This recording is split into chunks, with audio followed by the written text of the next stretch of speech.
El gran contraataque alemán en el bosque de las Ardenas en Bélgica en diciembre de 1944, conocido como la Batalla de las Ardenas, fue una de las mayores batallas en las que participó Estados Unidos. El ejército alguna vez participó. La Batalla de las Ardenas es muy conocida, particularmente la defensa del cruce de caminos belga de Bastogne, pero se podría decir que la defensa menos conocida de las tropas estadounidenses superadas en número.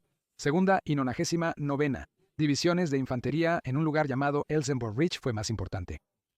A pesar de no ser tan conocidos como los bastardos maltratados de Bastogne, de Semano Asiente, historiador y segundo hijo del comandante supremo, aliado John sin datos. Eisenhower escribió que las acciones del segundo y el 99º en el hombro norte podrían considerarse las más decisivas de la campaña de las Ardenas. En el 40 grados aniversario de la Batalla de las Ardenas, el New York Times escribió que el éxito inicial alemán destrozó la creencia en Londres y París de que la guerra casi terminaba. 6 meses después de la invasión aliada en Normandía, los aliados occidentales pensaban que tenían superioridad en el frente occidental, creyendo que el ejército alemán estaba a la defensiva. Pero había una debilidad en sus líneas, y los estadounidenses lo sabían.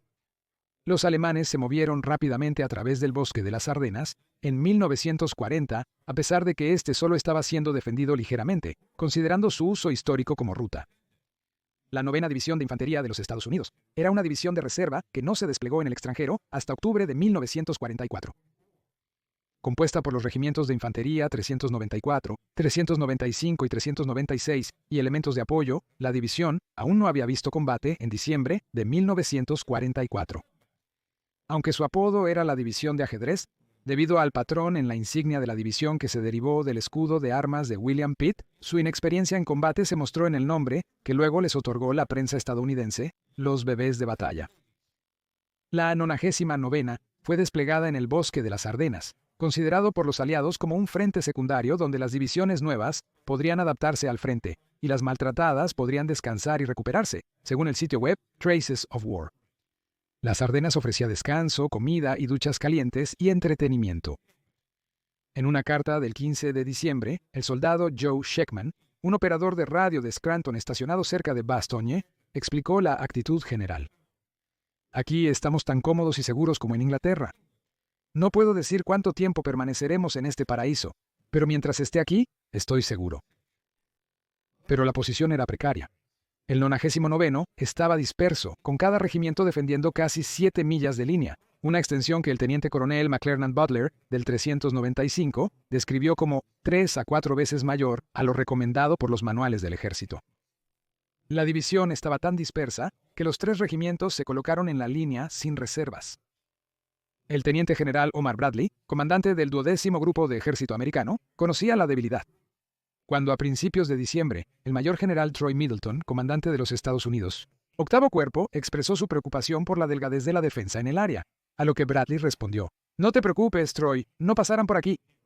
Middleton respondió, «Quizás no, Brad, pero han pasado por aquí varias veces antes».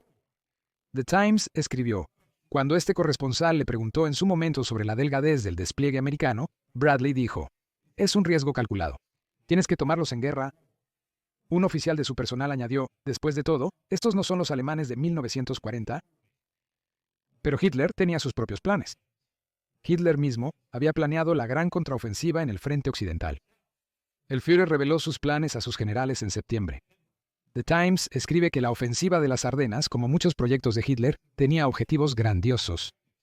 El dictador nazi consideró la captura de Amberes, que podría abastecer al menos 50 divisiones aliadas en una invasión a Alemania, como el objetivo primordial.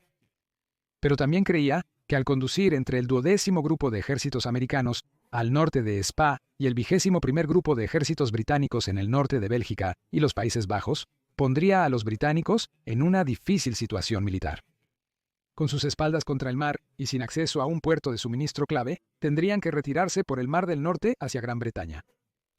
Según informes, varios generales trataron de disuadir a Hitler del plan, que reasignaría a unos 400.000 soldados, 13 divisiones de infantería, 7 divisiones blindadas, 3 grupos de ejércitos completos, miles de tanques, cañones de asalto y otros vehículos blindados, y más de 4.000 piezas de artillería principalmente de la guerra contra los soviéticos en el este. Conscientes del poder aéreo aliado, la ofensiva se planeó para diciembre, esperando que el clima limitara las operaciones aéreas. Fue un riesgo enorme de hombres y suministros y una jugada desesperada. El mariscal de campo Gerd von Rundstedt, al mando general del Frente Occidental, escribió en sus órdenes del día: «Arriesgamos todo». Y el golpe más duro de la ofensiva fue dirigido directamente a los bebés de batalla de la 99 División. El extremo norte de la batalla fue crucial para el veloz cronograma de la ofensiva. El plan alemán requería rapidez para restringir la habilidad de los aliados de reforzarse o contraatacar. El hombro noroeste, cerca de la montañosa Elsenborn en Bélgica, protegía las rutas de viaje que la ofensiva utilizaría en su carrera hacia Amberes. Además, la ruta tenía importantes depósitos de suministros aliados cuyos materiales, especialmente combustible, los alemanes querían capturar para sostener la ofensiva. Además, los alemanes necesitaban negar esas carreteras y cruces a los aliados, limitando su movilidad y capacidad de respuesta. Hitler seleccionó sus unidades veteranas más poderosas, dándoles prioridad en el suministro. Los americanos desconocían lo que se aproximaba. Según The Times, la sorpresa es fundamental para el triunfo militar. Los alemanes lo usaron magistralmente. Concentraron más de 23 divisiones cerca del frente americano y reunieron las reservas necesarias de municiones y combustible sin ser detectados. A pesar de su inexperiencia, los hombres del 99, bajo el mando del mayor general Walter E.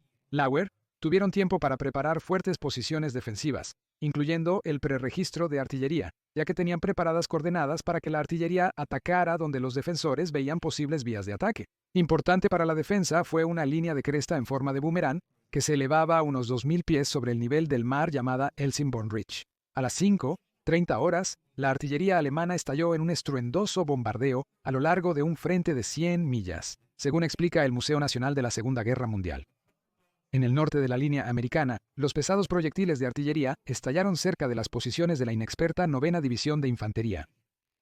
Un mayor en la 12ª División Volksgrenadier recordó que, a pesar de haber presenciado muchos bombardeos intensos, nunca habían visto algo similar a esto. Sorprendidos por el ataque inicial, las líneas de comunicación fueron interrumpidas, limitando la capacidad de la 9ª de solicitar artillería. Las unidades alemanas rompieron las líneas y se aislaron pequeñas unidades. El sargento Vernon McGarity lideraba un escuadrón del pelotón 50 del 90 y 9.0 Regimiento de Infantería 393. Gravemente herido en la cara y las piernas en el primer bombardeo de artillería, fue llevado a una estación de ayuda, pero se negó a ser evacuado y regresó con sus hombres. Una cita posterior diría: la furia de la gran ofensiva del frente occidental enemigo se centró en la posición defendida por la pequeña fuerza del sargento técnico McGarity. Pero estos hombres lucharon ferozmente bajo las órdenes de resistir a toda costa, sin poder ser desalojados a pesar del fuego enemigo mortal y la interrupción de sus comunicaciones. McGarity se expuso repetidamente al fuego enemigo para rescatar camaradas heridos, recuperar municiones, inutilizar un tanque con una bazuca y despejar una posición de ametralladora alemana. El sargento y sus hombres resistieron hasta quedarse sin municiones. Los alemanes capturaron a los hombres, pero según la cita, McGarity apoyó una notable acción de retraso que proporcionó el tiempo necesario para reunir reservas y formar una línea que destrozó el poder de ataque alemán. La valiente resistencia representó a los hombres del 99 ese día.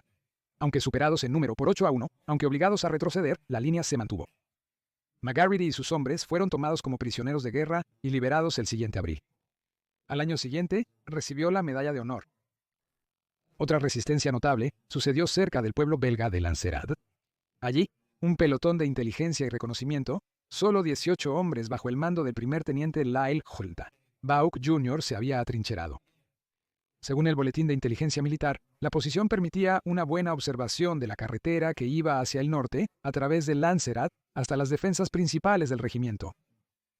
Pero la posición también se encontraba en el flanco vital del 99. Ocuparon trincheras previamente excavadas por otra unidad y desarrollaron una fuerte posición defensiva, con ametralladoras ligeras, medianas y una pesada de calibre 50 montada en un jeep. El bombardeo inicial cortó su línea terrestre con la sede del regimiento, pero los soldados sufrieron poco daño en sus trincheras bien preparadas. La posición estratégica del pelotón de Buck repelió múltiples ataques frontales de un batallón de paracaidistas alemanes. Buck solicitó apoyo de artillería, pero no estaba disponible debido a que el 99 estaba bajo ataque en todo el frente. El pelotón resistió casi 20 horas hasta que, con la munición casi agotada, un grupo de paracaidistas los flanqueó y capturó. El boletín informa que el enfrentamiento en Lanzaret concluyó, pero su impacto fue sorprendente. Los 18 hombres del pelotón primero y R habían infligido entre 400 y 500 bajas, diezmando un batallón entero de la tercera división paracaidista alemana. El pelotón había detenido la misión de los paracaidistas de romper el frente americano y permitir a las unidades blindadas de la Sexta Armada Panzer acceso a carreteras hacia el río Mosa. Al igual que la resistencia de McGarrity, la defensa en Lanzarote retrasó significativamente la ofensiva, dando tiempo para que los aliados movieran refuerzos. La resistencia del pelotón de infantería evitó que se superara el flanco del 99º. Debido a su captura y al caos general al inicio del ataque, la batalla de Lanzarote casi fue olvidada. 37 años más tarde, John, el hijo del general Eisenhower, quien era historiador, descubrió detalles de la acción. Al pelotón se le otorgó la citación presidencial de la unidad por su acción en 1981. A pesar de las fuertes pérdidas, el 99º resistió. Pronto se les unieron los estadounidenses. Segunda División de Infantería. La división veterana fue enviada a capturar una encrucijada para preparar un futuro ataque. Esa batalla se conoció como la Batalla de la Encrucijada del Desamor. La segunda logró superar una firme defensa alemana y mantener la encrucijada el día 15. Asumieron que el bombardeo alemán del 16 fue una represalia por su ofensiva. Pero pronto se hallaron en medio del gran ataque alemán. Tras defender varios ataques, se ordenó a los hombres del segundo retirarse para reforzar al 99º. El soldado de primera clase, Richard Cowan, operaba una ametralladora. Una cita escribió sobre su acción. Era un artillero de ametralladora pesada en una sección adjunta a la compañía primero el 17 de diciembre de 1944, cuando esa compañía fue atacada por una fuerza superior de infantería y tanques alemanes. Las primeras 6 oleadas de infantería hostil fueron repelidas con grandes bajas. Pero una séptima ofensiva con tanques mató o hirió a casi toda su sección, dejando al soldado Cowan para manejar su arma, apoyado solo por unos 15 fusileros de la compañía primero. Con su arma, protegió la retirada de la compañía, enfrentando incluso a un tanque King Tiger, devastando la infantería que lo apoyaba, mientras los proyectiles caían a su alrededor. Según la cita, el soldado Cowan fue el último en retirarse, cubriendo voluntariamente la retirada de sus compañeros restantes. Sus acciones heroicas fueron totalmente responsables de permitir que los hombres restantes se retiraran con éxito del lugar de su última resistencia. El joven de 22 años escapó con sus hombres, pero fue asesinado al día siguiente. Recibió la medalla de honor póstumamente. Los hombres del 99º y el segundo fueron forzados a retroceder a posiciones defensivas en la cresta de Elsenborn, pero a pesar de la desventaja numérica, mantuvieron una sólida defensa allí. Tuvieron encuentros cercanos y a veces llamaron a personal y secretarios del regimiento para defender la línea, pero tenían ventaja. Detrás de la cresta estaba el apoyo de artillería para un cuerpo de ejército completo, más de 300 piezas de artillería pesada, incluyendo 155 milímetros, 105 milímetros, 75 milímetros y morteros químicos de 4.2 pulgadas. El Museo Nacional de la Segunda Guerra Mundial escribe que un fuego de artillería pesada cayó sobre los alemanes como lluvia. La oficina del jefe de Historia Militar del Ejército señaló que la batalla americana ejemplifica una gran coordinación y cooperación entre las armas terrestres. La infantería aseguró el terreno y lo mantuvo durante las primeras horas, pero los principales asaltos alemanes fueron controlados por la infantería, tanques, destructores de tanques y artillería. El Museo Nacional de la Segunda Guerra Mundial afirma que era imposible para cualquier fuerza enemiga penetrar el anillo de acero formado por la infantería y artillería estadounidense. Cualquier ataque futuro estaría condenado al fracaso, como los otros lo habían estado antes. La defensa de los bebés de batalla del 99º, los veteranos del segundo y otras unidades en la cresta de Elsenborn, fue crucial para el triunfo aliado en las Ardenas. La defensa no solo detuvo el avance alemán y bloqueó su ataque principal, sino que aseguró a los aliados libertad de acción en las mismas carreteras que los alemanes planeaban usar. Sin los suministros que esperaban obtener, los alemanes se quedaron sin combustible para continuar su ofensiva. Refiriéndose a la defensa más conocida de Bastogne, el Museo Nacional de la Segunda Guerra Mundial escribe: y mientras que la defensa de la encrucijada del infierno fue valiente, seguro, no fue el golpe de gracia que la mayoría de la gente supone que fue.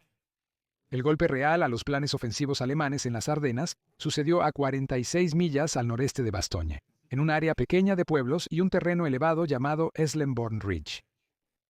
Según algunos historiadores, los hombres del 99º, superados en número 5-1, infligieron bajas a los alemanes en una proporción estimada de 18-1. Aunque las bajas americanas del 99º fueron cerca del 20%, casi 5.000 hombres muertos, heridos o desaparecidos, las bajas alemanas son inciertas. Pero los registros alemanes revelan una pérdida asombrosa de 114 tanques en la batalla. El área cerca de la cresta de Elsenborn fue el único lugar de la enorme batalla de las Ardenas donde los alemanes no pudieron progresar. Hasso von Montaffel, general del V Ejército Panzer, escribió después que la batalla se perdió allí, afirmando que la contraofensiva fracasó porque nuestro flanco derecho se estrelló contra un muro. El sitio web del proyecto MIA comparó la defensa con la batalla de Gettysburg, un siglo antes. La defensa de la cresta de Elsenborn será recordada como el pequeño punto clave de la batalla de las Ardenas. La victoria aliada de hace 80 años fácilmente pudo haber resultado de otra manera. The New York Times escribió que la armadura e infantería alemanas que salían del bosque el 16 de diciembre destrozaron la cómoda confianza con la que los aliados veían su situación militar. Los aliados se sorprendieron y estuvieron cerca de ser derrotados.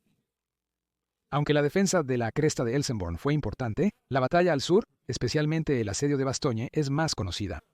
Quizás la mayor razón es que Bastogne había sido programado como un área para descanso y reorganización, y por lo tanto había muchos corresponsales de guerra aliados allí, testigos de una batalla dramática que realmente solo era importante porque los alemanes ya habían sido detenidos al norte.